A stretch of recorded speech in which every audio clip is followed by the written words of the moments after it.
Hi guys! So for today's video is ako nga pala ang mag-voice over sa gagawing avocado oil ni Mama.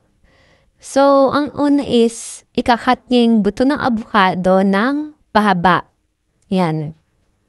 So, kakat-kat lang niya ng pahaba. Yan. So, habang nagkakat siya, papanoorin ko lang. Kasi hindi ko alam kung ano ba sinasabi niya sa part na yan. Then, ayan. So, ayan guys. Nakat yun na lahat ng buto. Ng avocado. Tapos, ayan yung bote. Diyan ilalagay yung buto ng avocado. Tapos, yung efficacent oil na clear. Ayan. Napakita niya. Go. Tapos, merong alcohol. Yan. 3 ingredients. Yung buto ng avocado. And yung efficacent oil na clear and yung alcohol. So, ayun na guys, nilalagay niya na yung buto ng avocado dun sa bottle. Halagay niya na dyan. Yan. Go, lagay lang siya dyan. So, ayan guys, malapit na siya matapos halagay niya ng buto ng avocado. So, yan. Tapos na nga siya.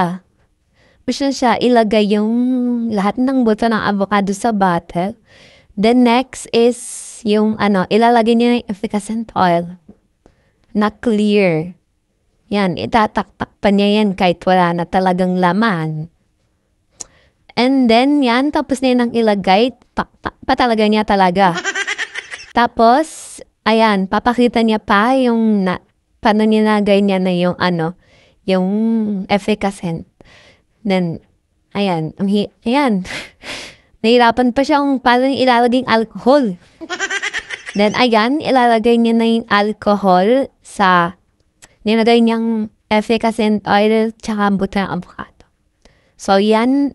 Ay, mali nang nalagay. Ayan. Tapos na siya ilagay lahat ng ingredients. Yung buto ng avocado, efficacent oil, and alcohol. So, yan. Sinishake-shake niya na yan. So, ganyan lang daw po gumawa ng avocado oil.